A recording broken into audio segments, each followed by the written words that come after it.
कि जब असद मारा गया तो पहली बार लगा कि अतीक के घर का भी कोई मारा जा सकता है योगी के राज में। तो जो लोग जो आपके काफी के प्याले में तूफान पैदा करते हैं उनको एक जो है उनके अहम की तुष्टि हुई कि जो अतीक जो है वो ला इलाज नहीं है, अगर योगी जैसा कोई हो तो इसका इलाज हो सकता है। योगी का ग्राफ बढ़ गया। योगी में और केंद्र के बीजेपी में बहुत टकराव चल रहा है, 2 साल पहले से ही टकराव चल रहा है। अगर उनका बस चले तो जो है योगी को मुख्यमंत्री पद से हटवा दें। 21 में प्रयास भी हुआ था, अक्टूबर नवंबर में, सितंबर अक्टूबर में, लेकिन वो हो नहीं पाया। तो अब इससे योगी का ग्राफ बहुत बढ़ गया। नतीजा क्या था कि अतीक और उसकी जो है हत्या हो गई 15 तारीख को, जब अस्पताल रात में लाए गए। 3 लोग अचानक, कहीं का ईंट कहीं का रोड़ा, भानुमती का कमजा जोड़ा। जैसे मान लीजिए पानीपत से कोई आ जाए, कोई आपका जो है झुंझुनू से आ जाए राजस्थान के, कोई आपके बंबई से बसई का आ जाए, कोई तमिलनाडु के रामानथापुरम का आ जाए, ये लोग इकट्ठा होके कोई अगर वो करते हैं जो कि इनका पहले का मिलने का कोई इतिहास भूगोल नहीं रहा, तो ये सोच का विषय हो जाता कि किसने किया। केवल अतीक जिस जेल में रहे हैं, केवल वहां के उस समय के तत्कालीन जो आपके क्या कहते हैं, जेलर तो छोटा पद है, जो वहां के वरिष्ठ जेल अधीक्षक कहे जाते हैं, जेलर तो सभी को कहते हैं। आप उनके केवल जो है आय और व्यय का और आमदनी का, उनकी प्रॉपर्टी का केवल जो है सैंपल सर्वे जो है आपका क्या कहते हैं ईडी सीबीआई के छापे से डलवा के देख लीजिए, तो आपको पता चल जाएगा कि उन्होंने कितना अकूत धन कमाया है अतीक के जेल में रहने से। इलाहाबाद में जितने आपके आईपीएस अधिकारी हैं और जो मतलब अधिकारी मायने रखते हैं, वो अतीक से उनको कितना माल मिला है, कितना दारू मिली है, कितना जो है मतलब क्या कहते हैं वो मिला है पीने के लिए, ये सब समझिए सोच का विषय है। एक बहुत बड़े आईपीएस हैं, फूफा करते हैं, जो जिनके बारे में कहा जाता है कि वो अतीक का एनकाउंटर करा रहे थे, लेकिन तत्कालीन जो है एमएलए थे बीजेपी के केशवनाथ त्रिपाठी, उनके शरण में चला गया, तो उन्होंने कहा कि भाई जो भी कानूनी कार्रवाई करना हो करो, एनकाउंटर ना करो। उनके बारे में है कि जो है वो क्या कहते हैं वो फिर अतीक के जो है वो क्या कहते हैं उसमें गुड बुक में आ गए थे, और उनके यहाँ भी काफी जो है वो क्या कहते हैं नमस्ते हो रहा था। हम कहा कि कोई कंट्रोवर्सी नहीं पैदा करना चाहते। अब सोच लीजिए कि अतीक का क्लाउड कितना था कि शहर पश्चिमी से भाजपा और कांग्रेस के डमी उम्मीदवार चुनाव लड़ते थे उसके खिलाफ, क्योंकि वो इनके जो टिकट बांटने वाले इलाहाबादी आका थे उनको कह देता था कि अगर जो है फलाने, अगर तुमने इनके अलावा किसी और को टिकट दिया तो हमारा जो पैसा लिए वो वापस कर दो। तो ये टोटल जमीन का झगड़ा है सर। और केंद्र से जिस तरह का इनका टकराव भीतर भीतर चल रहा है, देखिए मैं राजनीतिक रूप से आपको बता दूं कि केंद्र में आरएसएस बनाम मोदी चल रहा है। मोदी के साथ योगी है, ये मोदी के साथ अमित शाह है, राजनाथ सिंह फेंस पर बैठे हुए हैं, गडकरी खिलाफ है, और आपका जो है आपके सतपाल मलिक को भी बताया जा रहा है कि इनको जो है आशीर्वाद प्राप्त है संघ का, जो लगातार वो जो है मोदी जी के बारे में जो है क्या कहते हैं रोज रोज खुलासे कर रहे हैं, और सतपाल मलिक को भी अभी तक बीजेपी से हटाया नहीं गया। सुब्रमण्यम स्वामी कर रहे हैं जिनको बीजेपी से हटाया नहीं गया, और योगी भी उसी ग्रुप में माने जा रहे हैं। तो ये टकराव आपस में अहम का चल रहा है कि हम बड़े कि तुम बड़े। और मेरा ये मानना है, मैं आपके चैनल पर बहुत जिम्मेदारी से कहना चाहता हूं कि अगर जो चारों पांचों राज्यों का जो चुनाव कर्नाटक और उसके बाद फिर जो है आपका छत्तीसगढ़, मध्य प्रदेश, राजस्थान और तेलंगाना हो रहा है, यहाँ अगर मोदी जी का परफॉर्मेंस सही नहीं रहा तो 2024 के पहले जो है वो क्या कहते हैं आपका जो है वो चुनाव अभियान और जो है फ्यूचर प्राइम मिनिस्टर की नई घोषणा हो सकती है आरएसएस की तरफ से, जिस तरह इनकी हुई थी।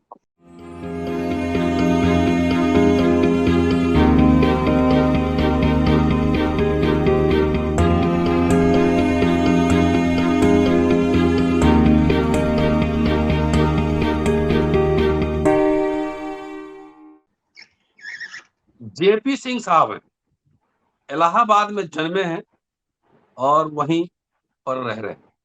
71 साल पूरा कर चुके हैं, 72वें साल में इलाहाबाद विश्वविद्यालय से पढ़ाई हुई है, एलएलबी किया और पत्रकारी जीवन के 40 से ज्यादा वर्ष बिता चुके हैं। दोस्तों, रतनलाल बोल रहा हूं और आप देख रहे हैं अंबेडकर नामा।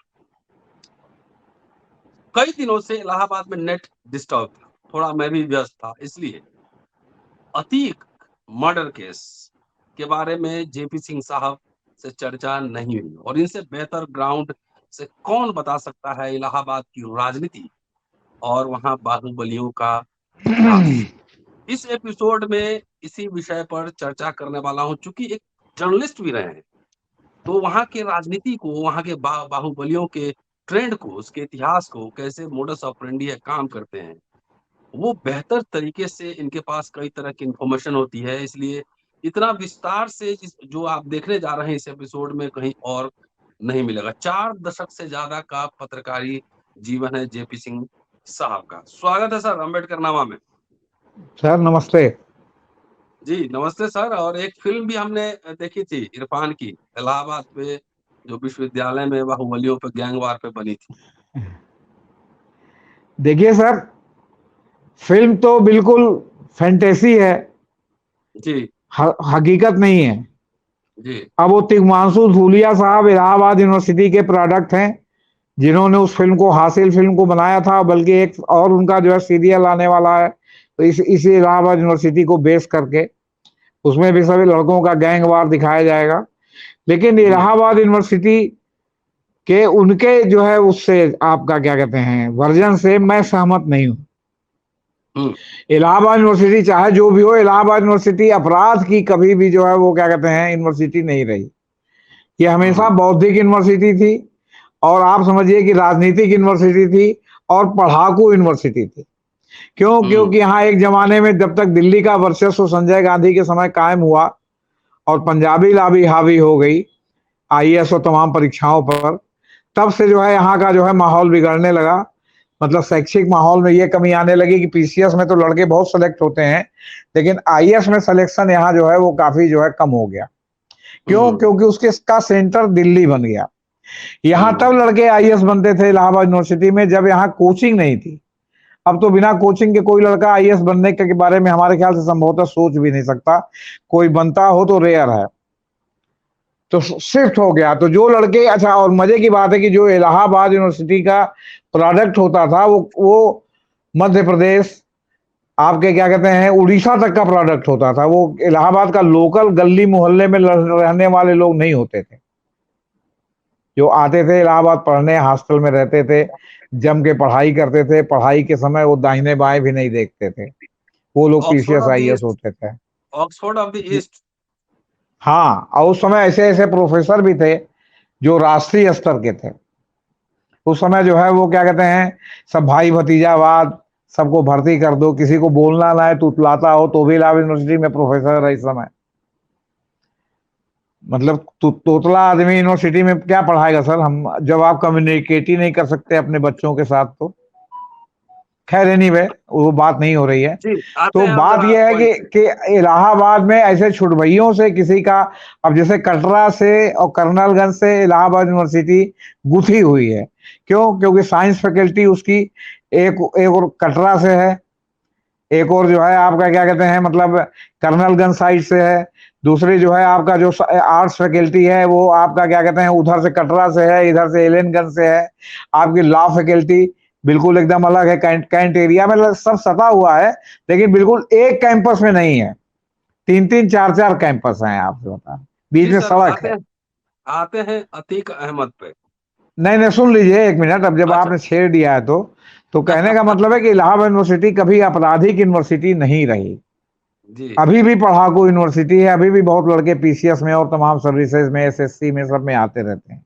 एनीवे, जी तो अतीक अहमद का जो प्रादुर्भाव हुआ जी 80-90 के दशक में, तो उसके पहले 1968 में प्रयागराज में दंगा हुआ था। आजादी के बाद पहली बार हम लोगों ने हम्म देखा था, होली के दिन दंगा हुआ था। उस दंगे के बाद इतना सांप्रदायिक माहौल यहाँ पर पैदा हुआ, जिसकी वजह से यहाँ शहर उत्तरी से जनसंघ के रामगोपाल संड पहली बार चुनाव जीते थे। वरना तब तक जनसंघ का यहाँ खाता नहीं खुलता था। या तो यहाँ समाजवादी पार्टी के लोग जीतते थे या कांग्रेस के लोग जीतते थे। 14 सीटें थी, 14 में पता चला 7 समाजवादी ने जीत लिया, 7 जो है आपके उन्होंने जीत लिया। जनसंघ का खाता नहीं खुला। और इधर शहर पश्चिमी से मुस्लिम मजलिस के उम्मीदवार हबीब अहमद चुनाव जीते, और हबीब अहमद का चुनाव चिन्ह था ऊंट। तो अतीक जब इंडिपेंडेंट चुनाव लड़े तो उन्होंने अपना चुनाव चिन्ह, उनको जो है ऊंट मिल गया। क्योंकि तब तक वहां वैकुअम हो गया था और मुस्लिम मजलिस जो है वो क्या कहते हैं, मतलब एक प्रकार से समाप्त हो गई थी। एक डॉक्टर फरीदी थे, बाद में उन्होंने सपा में विलय कर लिया था। खैर, अतीक अहमद वो चुनाव जो है जीत गए। यहाँ गोपाल दास यादव उनके सामने खड़े थे कांग्रेस से, और तीरथ राम कोहली खड़े थे जनसंघ से। तो दोनों लोगों का वोट आपस में काफी बट गया और अतीक अहमद को जो है मुस्लिम वोट एक मुश्त मिला और अतीक अहमद चुनाव जीत गए। उस चुनाव जीतने के पहले जो उनके सहयोगी है, कोई उनका गुरु बताता है चांद बाबा। चांद बाबा एक छुटभैया टाइप के नेता थे, वो थे अपराधी थे, मतलब बहुत बड़ भैया अपराधी नहीं थे। जैसे कहा जा रहा कि जो चाहता था जमीन कब्जा कर लेता था, ये कर लेता था, ऐसी बात नहीं। उसका सबसे बड़ी उपलब्धि थी कि जिस जगह वो रहता था उस जगह जो है चकला था, और वो चकला सबसे निम्नतम कोटि का था। मतलब निम्नतम कोटि का मतलब है कि जो सबसे गया गुजरा जो सेक्स वर्कर है उनका चकला था। और वो रात में जो है वो एक एक कोठरी थी, सड़क पर ही जो है बिस्तरा उनका निकाल करके और सड़क पर ही वो लोग अलानिया अपने जो है ग्राहकों के साथ सोते थे। तो उससे जो है पूरा गढ़ी सराय का जो है इलाका जो है काफी बदनाम होता था और शरीफ लोग उसमें जाने से हिचकते थे। चांद बाबा ने उसको खत्म करा दिया और अतीक के खिलाफ चांद बाबा खड़े हो गए। चांद बाबा में आदत ये थी कि चांद बाबा जिसे लौंडे लपाड़ियों की तरफ बढ़ बढ़ के कि अबे आओ का कर ले वो तो फलाना सीना तान के, इस तरह का की आदत थी। और यहाँ हमारे रोशनबाग में ही एक ढाल के नीचे जहां से बक्सी बाजार अटाला शुरू होता है, वहां एक जब्बार होटल था। चांद बाबा रोज शाम को वहां आते थे, रोज वहां आके बैठ के कुछ देर तक अपनी पंचायत करते थे। ये तो मतगणना होने के पहले ही। अब कहा तो यही जाता है कि अतीक ने इसको सिद्ध कर दिया, अतीक के लोगों ने सिद्ध कर दिया और पुलिस ने सब लीपापोती कर दी, अतीक चुनाव जीत गए। अतीक के चुनाव जीतने के पहले और अतीक के चुनाव जीतने के बाद उनके क्लास कैरेक्टर में बहुत ज्यादा फर्क आ गया। अतीक चुनाव जीतने के पहले फटीचर थे, छुटभैया थे, और चुनाव जीतने के बाद अब एमएलए हो गए। एमएलए हो गए तो उनका विस्तारित हो गया।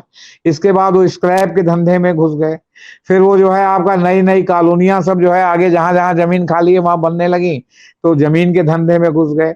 और आप किसी भी खेतीहर की जमीन आप लेंगे काश्तकार की, उस जमीन का जो है वो नवैयत तो बदलती नहीं, वो तो खेती की जमीन होती है। तो इलाहाबाद डेवलपमेंट अथॉरिटी थी, अब प्रयागराज डेवलपमेंट अथॉरिटी हो गई, वहां से क्लियरेंस कराइए, उसका वो बदलवाइए, तो उसमें तमाम नीचे से ऊपर तो बहुत झंझट था। और अतीक के फलने फूलने में जमीन के धंधे में एडीए का भी बहुत बड़ा योगदान था, क्योंकि उसमें मकान बनवाने के नक्शे से लेकर हर चीज की इतनी फीस है कि आदमी फीस में ही बर्बाद हो जाता है।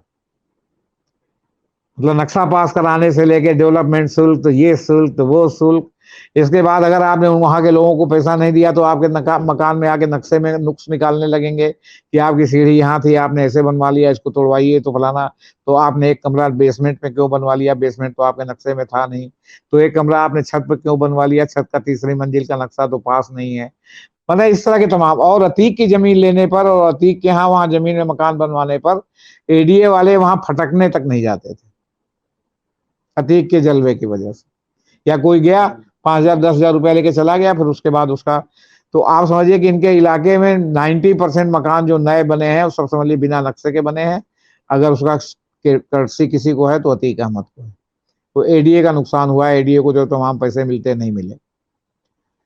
अब ये बढ़ते चले गए। इसमें हुआ ये कि ये कभी भी किसी मुसलमान को जो उभरने लगता था, क्यों, क्योंकि मान लीजिए यादव है तो कहेगा जैसे मुलायम सिंह यादव वैसे गोपाल दास यादव, जैसे मुलायम सिंह यादव वैसे जो है मोहनदास यादव। लेकिन अब मुलायम सिंह यादव और मोहनदास यादव एक तो हो नहीं सकते। मुलायम सिंह यादव हैं और मोहनदास हैं, गोपाल दास हैं। तो अब वो मुसलमान तो मुसलमान, गद्दी मुसलमान की भाई ये कौन बहुत बड़का नेता है, हम इनसे कम है का, तो वो उभरने लगे। ऐसे लोगों को अतीक ने लगातार जो है उनकी हत्याएं कराई। इसमें मुकदमे भी हुए, बहुत से मुकदमे नहीं भी हुए। लेकिन अतीक अहमद का जो सबसे बड़ा खेल था कि वो अपना जब पैसा कमाने लगे तो पैसे को केवल तहिया के रखते नहीं थे, पैसे को वो अपने व्यापार को के प्रसार में बांटने लगे। राजनीतिज्ञों को बांटने लगे, अधिकारियों को बांटने लगे, पुलिस अधिकारियों को बांटने लगे, है ना। और उनका जो है स्क्रैप का दूसरा कारोबार शुरू हुआ, रेलवे के स्क्रैप का, वो इलाहाबाद से लेके गाजियाबाद तक। और फिर इलाहाबाद में चाहे जिस जाति का चाहे जिस पार्टी का अपराधी हो, इनमें आपसी सामंजस्य है। मतलब एक आदमी दूसरे आदमी के बिजनेस में नहीं घुसता, इसलिए यहाँ कोई गैंगवार नहीं है। और जो घुसने की कोशिश किया तो वहां फिर जो है वो मर्डर हो जाता। जैसे यहाँ जवाहर पंडित का मर्डर हो गया था। वो जवाहर यादव था, पंडित पंडित पंडित उसको कहते थे। वो एमएलए था और उसको करवरिया लोगों ने मार दिया था, क्योंकि वो बालू के धंधे में घुस रहा था। करवरिया लोगों का बालू के धंधे पे एकाधिकार है। अतीक अहमद का स्क्रैप के धंधे पर एकाधिकार है। अतीक अहमद का प्रॉपर्टी डीलिंग पर जो है अपने एरिया में अधिकार है। थोड़ा ये नैनी उन्नी उधर झूसी की तरफ भी गए थे तो वहां भी पंजा लड़ गया आपस में, यादवों से पंजा लड़ गया, गोलीबारी चल गई। तो कुल मिला के इनका जो है ये सब काम रहा और लगातार ये बढ़ते गए और पैसा इन्वेस्ट करते गए। अब पैसा इन्वेस्ट का समझ लीजिए, पैसा इन्वेस्ट का, जिसको पैसे की जरूरत है उसी को तो आप पैसा देंगे, और पैसा भी उसको देंगे जहां से रिटर्न होने की जो है वो क्या कहते हैं संभावना 100% हो। तो ये रियल एस्टेट का पैसा सबसे ज्यादा सेफ है, क्योंकि बिल्डिंग बनेगी, मकान बनेगा, फ्लैट बनेंगे, दिन पर दिन उसका दाम बढ़ेगा और वो बिकेगा भी। तो पता चला बिल्डर इनसे पैसा लेने लगे। क्यों? क्योंकि बैंक से पैसा लेंगे तो बैंक का एक निश्चित समय में देना पड़ेगा। मान लीजिए कि आपके प्रोजेक्ट में देरी हो गई, आपके मकान बिकने में देरी हो गई, तो भाई तो सब जानते हैं, कोई वो जो है उस पर जो है ब्याज पर तो पैसा देते नहीं, तो प्रॉफिट शेयरिंग था। तो उसमें जो है तमाम लोग बिल्डर जो है क्या कहते हैं वो हो गए। फिर ये राजनीतिज्ञों को चुनाव लड़ने के लिए समय समय पर शायद कोई पार्टी बची हो जिसके लोगों को इन्होंने पैसा चुनाव लड़ने में ना दिया हो। तो इस तरह जो है इनका जो है सब कारोबार चलता रहा। अब राजू पाल जो है वो, इनका जब ये राज्यसभा के उसके लोकसभा के मेंबर हो गए, मुलायम सिंह ने टिकट दिया, फूलपुर से चुनाव जीत गए, तो इनकी सीट खाली हुई। इनकी सीट खाली होने के बाद उपचुनाव हुआ। उस उपचुनाव में राजू पाल जो है चुनाव जीत गए। क्यों? क्योंकि हिंदुओं ने तब पोलराइज होकर राजू पाल को बसपा को वोट दिया, तो उनको बसपा का वोट मिला, प्लस उन मुसलमानों का भी वोट मिला जो अतीक से जो है वो क्या कहते हैं खौफ ज्यादा थे, या अतीक से रुष्ट थे भीतर भीतर। और साथ में बीजेपी के भी जो लोग थे उन्होंने भी भीतर से हाथ लगा दिया कि ये चुनाव जीत गए, राजू पाल चुनाव जीत गए। और उसके खिलाफ अशरफ इनके भाई खालिद अजीम उर्फ अशरफ खड़े थे। अब खालिद अजीम को रोज खटकने लगा कि जो है अशरफ कैसे ये चुनाव राजू पाल कैसे जीत गए हैं। इसमें राजू पाल ग्रुप में और अतीक अहमद ग्रुप में, अशरफ ग्रुप तो कहा नहीं जाता क्योंकि अशरफ भी उसी के शामिल है, उसमें आपस में कहीं कहीं गोली वोली चल गई, कहीं ये चल गया। उस समय मैं हिंदुस्तान अखबार का इलाहाबाद में ब्यूरो इंचार्ज था। हमारे एक सहयोगी थे, मैं उनका नाम नहीं लेना चाहता, वो क्राइम के मास्टर थे, वो क्राइम देखते थे। मेरा क्राइम से कोई मतलब नहीं था, वो सीधे सीधे क्राइम देखते थे और सीधे लखनऊ अखबार वो खबर जाती थी, वहां संपादक जी उनका खबर देख के देखते थे। और संडे के दिन मेरी छुट्टी रहती थी, तो उस दिन जो हमारे कनिष्ठ जो नंबर 2 पर थे वो इंचार्ज हो जाते थे। तो संडे के दिन जो है गोलीबारी हुई नवंबर के आखिरी हफ्ते में अतीक गिरोह में और राजू पाल गिरोह में। और उस गिरोह के बाद जो है जब 2004 में 2004 में अब गोलीबारी हुई और वो हमारे यहाँ पेज 1 पे हिंदुस्तान में छप गया जो है। अब 3 दिसंबर को मार्कंडे काटजू साहब चीफ जस्टिस बन के जा रहे थे क्या कहते हैं आपके चेन्नई हाई कोर्ट, और लीगल रिपोर्टिंग में उन्होंने हमारी अपने जजमेंट वगैरह हमको बहुत दे देते थे। एक जस्टिस बीएम लाल थे वो भी देते थे, मार्कंडे काटजू साहब भी देते थे, क्योंकि उनको लगता था कि मैं उसके साथ न्याय करता हूँ खबर लिखने में। एक जेबी सिन्हा थे पाइनियर में, उनको अंग्रेजी में देते थे, हमको देते थे। एक राकेश द्विवेदी बहुत बड़े वकील हो गए सुप्रीम कोर्ट में, उनकी wife Sunita Dwivedi times of India में थी, उनको देते थे। तो वो जा रहे थे तो हमने कहा चलो यार स्टेशन पर जरा इनको नमस्ते कराएं, फिर पता नहीं मुलाकात कब होगी नहीं होगी। तो मैं गया स्टेशन पर, बाजा वाजा बज रहा था, हाई कोर्ट की तरफ से विदाई समारोह टाइप का था, सब लोग खड़े थे, मार्कंडे काटजू साहब भी थे। हमने उनको नमस्ते किया, अभिवादन किया। अभिवादन करने के बाद मैं फिर ट्रेन खुलने का इंतजार नहीं किया, मैंने वापस आने लगा। मेरे साथ हमारे फोटोग्राफर रंजन मिश्रा थे। तब तक अतीक मियाँ जो है कॉरिडोर में घुस रहे थे, मतलब उसमें आगे प्लेटफॉर्म की ओर जा रहे थे। तो उन्होंने हमको देखा, बोले ठाकुर साहब नमस्कार। हमने कहा नमस्कार। आगे हमसे हाथ मिलाए, बोले ठाकुर साहब आप हमको रोज छुआ दे रहे हैं, मुझे आपका कुछ इंतजाम करना पड़ेगा। तो हमने कहा ऐसा है बॉस की तुरंत इंतजाम कीजिए, जो इंतजाम करना हो, यहाँ रखना हो तो रहने दीजिए, जाना हो तो जाने दीजिए, हटाना हो यहाँ से तो हटवा दीजिए, जो भी हो इंतजाम जल्दी कीजिए, क्योंकि मैं पति पत्नी हूँ और मैं इस फटीचर नौकरी से तंग आ चुका हूँ। मैं चाहता हूँ कि अब चल के जो है हरिद्वार में राम नाम करूँ या ऊपर चला जाऊँ, लेकिन बीवी हमारी कहती है कि आप घर में रहेंगे तो जबरदस्ती डिस्टर्ब करेंगे, इसलिए आप कुछ ना कुछ करिए। तो इसलिए मैं कर रहा हूँ। लेकिन बाय द वे आपने कहा है तो आप जल्दी मेरा इंतजाम कराइए। मैं मतलब एकदम बिल्कुल, अब आपने बहुत हमारे मन की बात कह दी। लेकिन बाय द वे आपने कहा कि हम छुआ रहे हैं, तो हमने छुआया क्या आपको? हमने तो कुछ नहीं लिखा। तो बोले कि वो जो है मैं आपका जो है वो आपके यहाँ पेज 1 पर आप लोगों ने छपवा दिया कि राजू पाल गिरोह में और अतीक गिरोह में लड़ाई हुई। वो राजू पाल के दुश्मन उसके ऊपर हमला कर रहे हैं, हमसे क्या मतलब? ये प्रोजेक्ट करना चाहते थे कि राजू पाल छुट भैया बदमाश है, उसके पुराने दुश्मन उस पर हमला कर रहे हैं। तो हमने कहा कि अच्छा, तो फिर आप ये भी जानते होंगे, आप अखबार के कीड़े हैं, तमाम लोग आपके चेले हैं, चरणों में बैठ के पत्रकारिता करते हैं क्राइम की, और इलाहाबाद में शायद ही कोई क्राइम रिपोर्टर हो जो आपके पेरोल पर ना हो, जिसको आप कुछ ना कुछ कभी ना कभी अनुग्रह स्वरूप कुछ ना कुछ देते रहते हैं। तो हमारे यहाँ कौन है आपको मालूम है ना क्राइम रिपोर्टर कौन है? और उसी वही है जिसने आपको ये बता दिया कि जेपी सिंह ने ये खबर दी थी। ये सोमवार को खबर छपी है, संडे को मेरा ऑफ रहता है, और मैं रहता भी तो भी मैं उस खबर को इसलिए नहीं रोक सकता था क्योंकि वो सीधे संपादक जी के पास जाती है, उनका तार सीधे संपादक जी से जुड़ा हुआ है। लेकिन आपने कहा है कि मेरा इंतजाम कराएंगे, तो बस जल्दी इंतजाम कराइए। तो वो कह रहा है मैं आपसे मजाक कर रहा हूँ, आप तो बुरा मान गए। हमने कहा भाई साहब, आप बाहुबली और जो है विधायक और सांसद और मैं पिद्दी न पिद्दी का शोरबा, तभी तो आप मुझको रोक करके जो है इस तरह की जो है मतलब धमकी दे रहे हैं, चेतावनी दे रहे हैं, या जो भी दे रहे हैं। अरे नहीं नहीं, मैं धमकी नहीं दे रहा हूँ, आप इसको अन्यथा ले जा रहे हैं। हमने कहा नहीं, आपने कहा ना इंतजाम कराने का, तो और फिर आपका और हमारा मजाक का भी कोई रिश्ता नहीं है। आप कहा बाहुबली और सांसद, हम कहा पिद्दी शोरबा पत्रकार, तो कोई हम लोग का आपस की दोस्ती तो है नहीं कि आप हमसे मजाक करेंगे। किसी भी कोई भी जो है बाहुबली अमीर आदमी किसी गरीब आदमी से या कमजोर आदमी से जो है कोई बात हंसी मजाक में भी करता है तो वो शांत माना जाता है, वो मजाक नहीं माना जाता, क्योंकि उसका लेवल ही नहीं है उसके साथ मजाक करने का। अरे अब आप बुरा मान गए, मैं लखनऊ दिल्ली जा रहा हूँ, मैं लौट के आऊंगा तो फिर आपसे बात करूंगा, तो ये वो करके चले गए, बात आई गई होगी। इसके बाद 25 जनवरी को राजू पाल की हत्या हो जाती है। अशरफ और तमाम लोग मिलकर के राजू पाल को सड़क पर जो है वो क्या कहते हैं घेर के मार देते हैं, सुलेमसरा इलाके में ही, थोड़ा उसके घर के पहले, उमेश पाल के घर के पहले। अब मार दिया उन्होंने, मर्डर हो गया उसका, अस्पताल ले जाते लाते, बल्कि रास्ते में पीछा किया, 2-4 जगह हवाई फायरिंग भी की, तो गया हॉस्पिटल में, ब्लॉड डेड हो गया वो। इसके बाद 26-27 2 दिन और, 26 जनवरी को, जबकि अखबार यहाँ बंद रहता, लेकिन हिंदुस्तान ने खुलवाया अखबार और कहा कि नहीं, रिपोर्टिंग होनी चाहिए, दिल्ली के अखबार में छपेगा। 26, 27, 28 तक तो जो है नॉर्मल रिपोर्टिंग जैसे अभी अतीक वाले में हो रही, तो अब जो है बहुत कम हो गई है, क्योंकि कोई नया मैटर रहेगा तब होगी ना। तो उस समय थोड़ा हमारा जो है वो ध्यान ये गया कि अभी तक लीगल रिपोर्टिंग केवल घटना के कमीशन ओमिशन और इस पर हो रही है, ये हुआ तो वो हुआ, वो होता तो वो होता, ऐसा हुआ तो वैसा हुआ, तो ऐसे आ रहा था तो वैसे आ रहा था, तो फलाना था।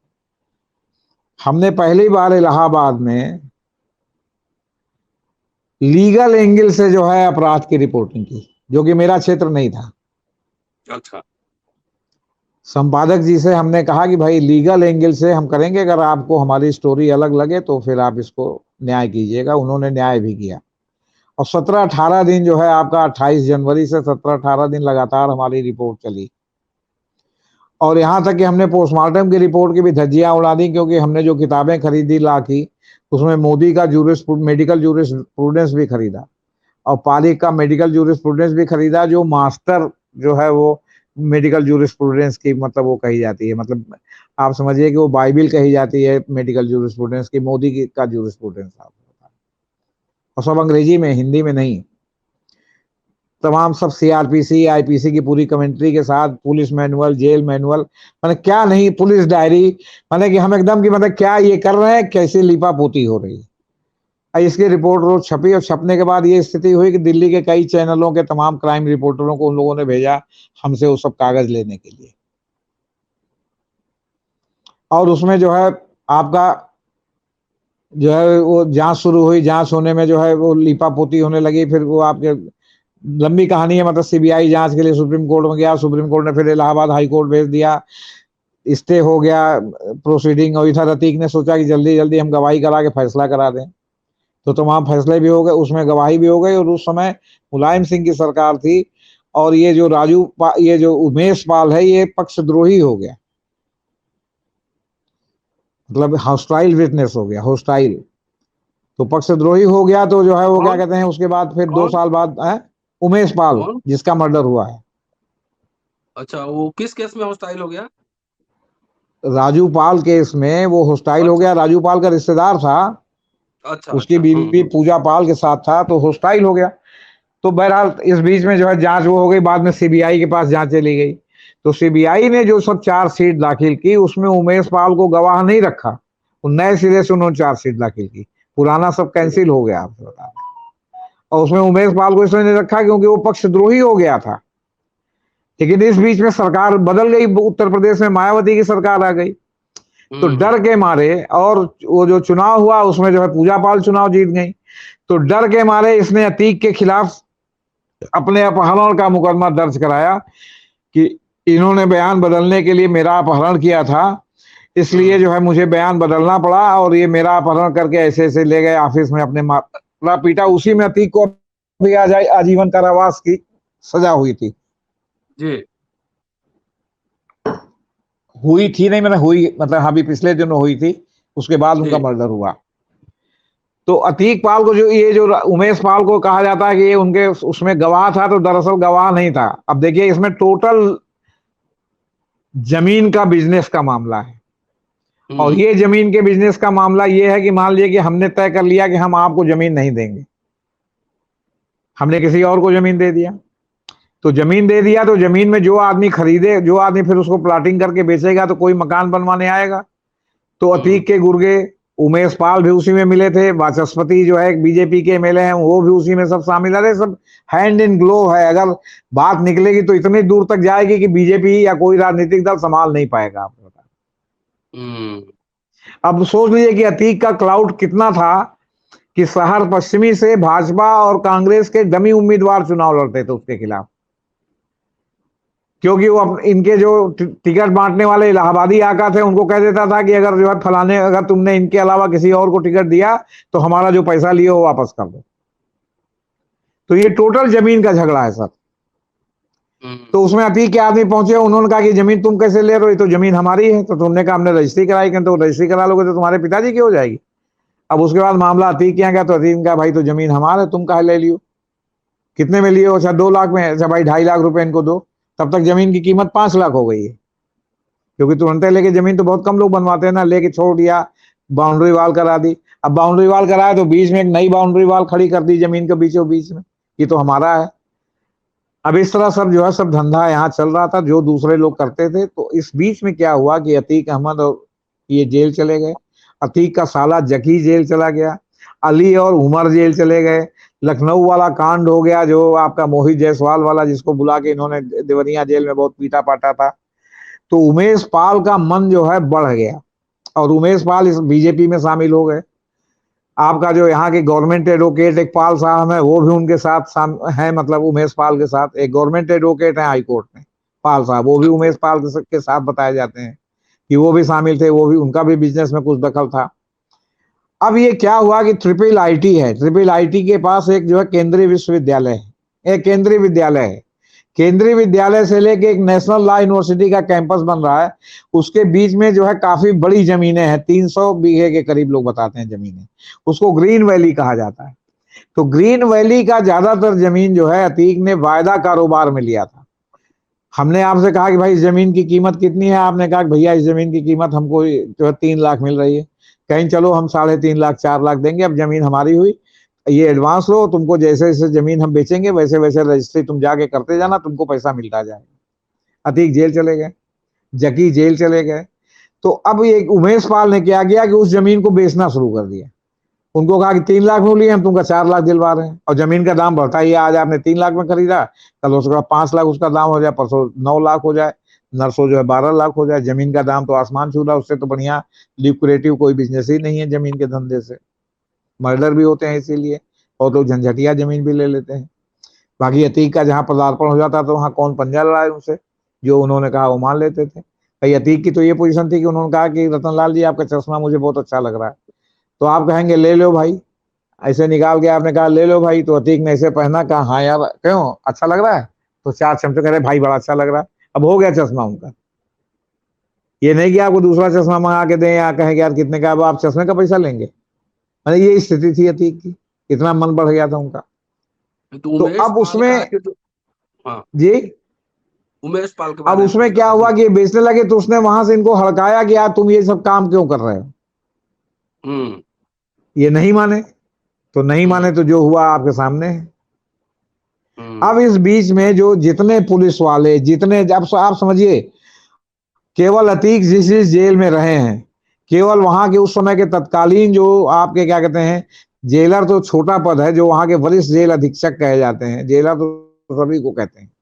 आप उनके केवल जो है आय और व्यय का और आमदनी का, उनकी प्रॉपर्टी का केवल जो है सैंपल सर्वे जो है आपका क्या कहते हैं, ईडी सीबीआई के छापे से डलवा के देख लीजिए, तो आपको पता चल जाएगा कि उन्होंने कितना अकूत धन कमाया है अतीक के जेल में रहने से। इलाहाबाद में जितने आपके आईपीएस अधिकारी हैं और जो मतलब अधिकारी मायने रखते हैं, वो अतीक से उनको कितना माल मिला है, कितना दारू मिली है, कितना जो है मतलब क्या कहते हैं वो मिला है पीने के लिए, ये सब समझिए सोच का विषय है।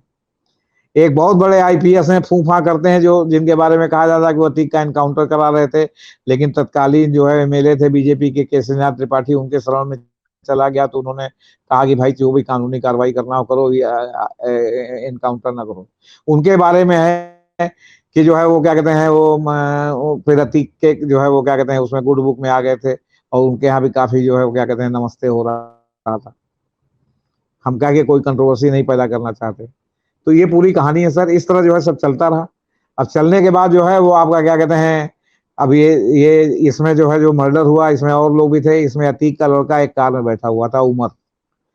और जब वो राजू पाल भागा वहां से गिरने के बाद, तो उसको लगा कि ये मरा नहीं, तो वो भी निकल करके रिवॉल्वर लेके दौड़ा लिया, उसकी फोटो आ गई, उसी से पूरी पिक्चर क्लियर हो गई असद की। हम्म अब असद को वहां नोट मुठभेड़ कर में लिया। मार दिया झांसी में, जिसके बारे में कहा जाता है कि फर्जी मुठभेड़ है, उसमें भी तमाम सवाल उठ रहे हैं। आपके आज तक चैनल ने तो बहुत स्पेशल कवरेज किया है संत ताहिर खां को वहां भेज करके, जो बहुत बड़े क्राइम रिपोर्टर हैं, कि जी कितने जो है उसमें एनोमलीज हैं। मतलब यहाँ तक आ रहा है कि मारा कहीं और गया, ला के वहां लिटा दिया गया, वहां जमीन पे कोई खून ऊन तक नहीं पड़ा हुआ है। फिर वहां हो था कि सामने से पुलिस आ गई, सामने दीवार है जरा सा आगे जा करके, तो उधर से आने का पुलिस का सवाल ही नहीं है। तो वो सब कंट्रोवर्सी चल रही थी, लेकिन इसमें राजनीतिक मामला ये है कि हम्म जब वो असद मारा गया, तो पहली बार लगा कि अतीक के घर का भी कोई मारा जा सकता है योगी के राज में।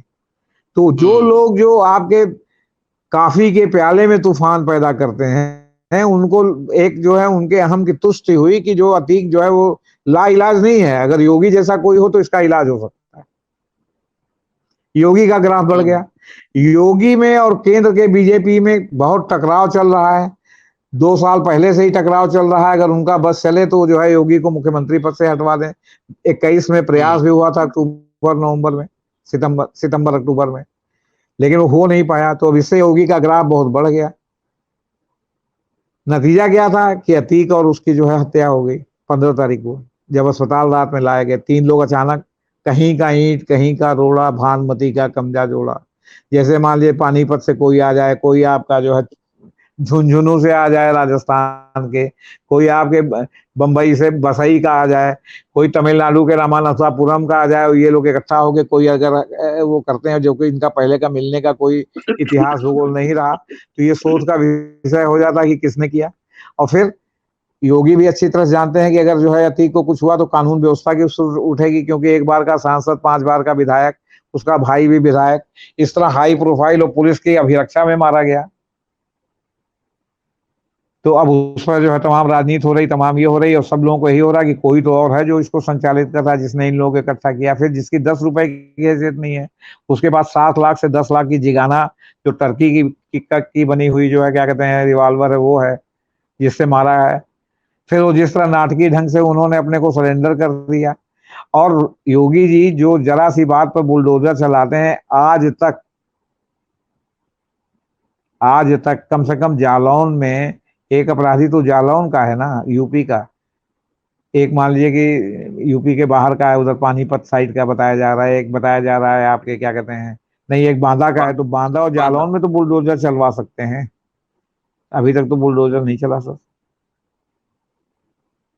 अब उनको तो क्या? रिमांड में लेके पूछताछ हो रही है। संभवतः आज जो है, मैं आ रहा था उधर से तो देखा कि बड़ा पुलिस वुलिस लगी है, तो पता चला कि अपराधियों को ला करके अपराध को रिकंस्ट्रक्ट कराया जा रहा है, कैसे आए, किधर से आए। उसमें भी कुछ हम्म प्रत्यक्षदर्शियों ने कहा कि पुलिस के गाड़ी से ही ये उतरे। अब तमाम कंट्रोवर्सी है। अब ये जांच के बाद पता चलेगा कि इसमें किसने खेल किया, क्योंकि जिसने भी खेल किया उसने एक प्रकार से योगी की सत्ता को डायरेक्ट चुनौती दी है। ये जो अतीक और अशरफ की हत्या हुई, अब चूंकि वहां उन्होंने विधानसभा में कह दिया कि हम मिट्टी में मिला देंगे, तो अब उसको लोग जोड़ लें कि मिट्टी में मिला देंगे, तो इन्होंने ही इनको जो है मरवा दिया, या एसटीएफ ने इनके मरवा दिया। लेकिन कानून व्यवस्था के प्रदेश स्तर पर स्थिति का को लेकर के सुप्रीम कोर्ट ने भी संज्ञान ले लिया। 24 तारीख को सुनवाई होगी। तो कुल मिला हम्म के जो है, इस घटना से योगी की पोजीशन कमजोर हुई। इस वाली घटना से जो उनकी पोजीशन में इजाफा हुआ था, इस वाली घटना से कमजोर हुई है। और केंद्र से जिस तरह का इनका टकराव भीतर भीतर चल रहा है, देखिए मैं राजनीतिक रूप से आपको बता दूं कि केंद्र में आरएसएस बनाम मोदी चल रहा है। हम्म मोदी के साथ योगी है, ये मोदी के साथ अमित शाह है, राजनाथ सिंह फेंस पर बैठे हुए हैं, गडकरी खिलाफ है। और आपका जो है, आपके सतपाल मलिक को भी बताया जा रहा है कि इनको जो है आशीर्वाद प्राप्त है संघ का, जो लगातार वो जो है मोदी जी के बारे में जो है क्या कहते हैं, रोज रोज खुलासे कर रहे हैं। और सतपाल मलिक को भी अभी तक बीजेपी से हटाया नहीं गया। सुब्रमण्यम हम्म स्वामी कर रहे हैं, जिनको बीजेपी से हटाया नहीं गया, और योगी भी उसी ग्रुप में माने जा रहे हैं। तो ये टकराव आपस में अहम का चल रहा है कि हम बड़े कि तुम बड़े।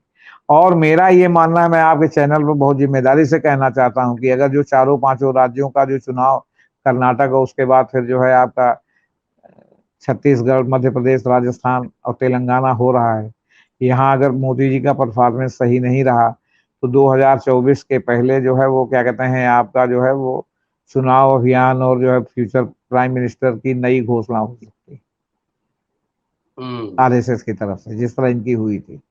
तो कहने का मतलब है कि हो सकता है कि 2024 में चुनाव लड़ पाए ना लड़ पाए।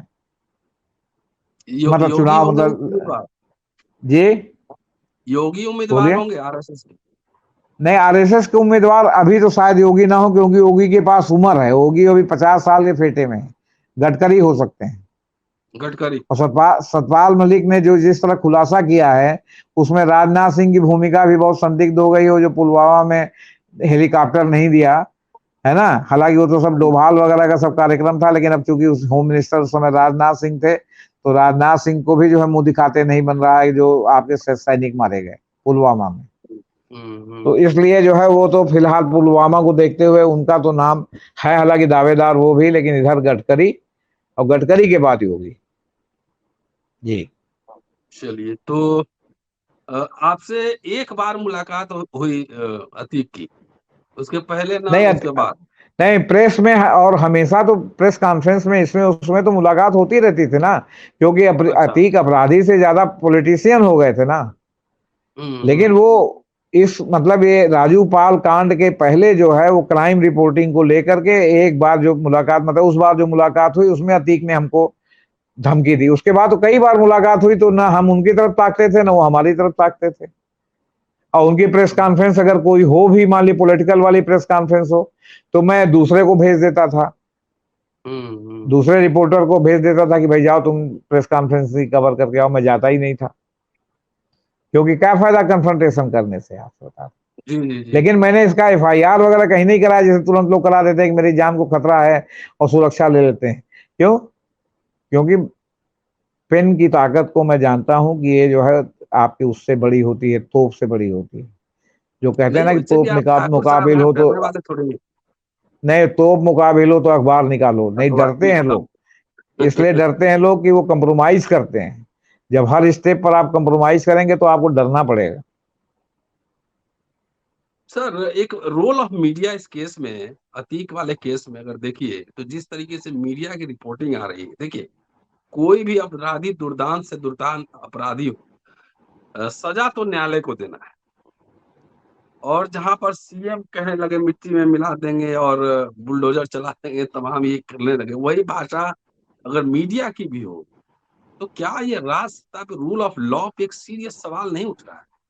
ये सीधे सीधे सुप्रीम कोर्ट पर सवाल है, सीधे सीधे हाँ संविधान और कानून के शासन पर सवाल है। लेकिन जी आप एक और बात गौर कीजिए, जो जिस बीजेपी के लिए, मोदी प्रेम के लिए, बीजेपी प्रेम के लिए मीडिया को गोदी मीडिया कहा जा रहा है, जी वो गोदी मीडिया कानून व्यवस्था को लेकर योगी पर सवाल उठा रही है। ये आपको थोड़ा अजीब नहीं लगता? ऐसा नहीं लगता कि इनका कैसे हृदय परिवर्तन हो गया कि अतीक जैसे अपराधी के लिए ये योगी पर सवाल उठा रहे हैं?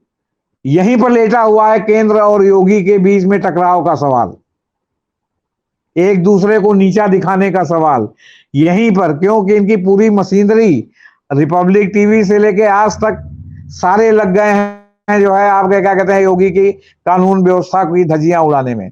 तो जो बीजेपी के भोंपू अखबार हो, वो बीजेपी के ही एक मुख्यमंत्री की अगर धज्जियां उड़ाए, वो भी सबसे बड़े प्रदेश की, तो इसका एक ही निहितार्थ है, समथिंग इज रॉन्ग। शुक्रिया सर। और दोस्तों, ये जेपी सिंह साहब हैं। अतीक अहमद का पूरा इतिहास इस एपिसोड में संक्षेप में आपने सुन लिया है। पूरा वीडियो देखिए, शेयर और सब्सक्राइब करते रहिए। फिर जल्दी आपसे मुलाकात होती है अगले एपिसोड में। शुक्रिया, शुक्रिया सर।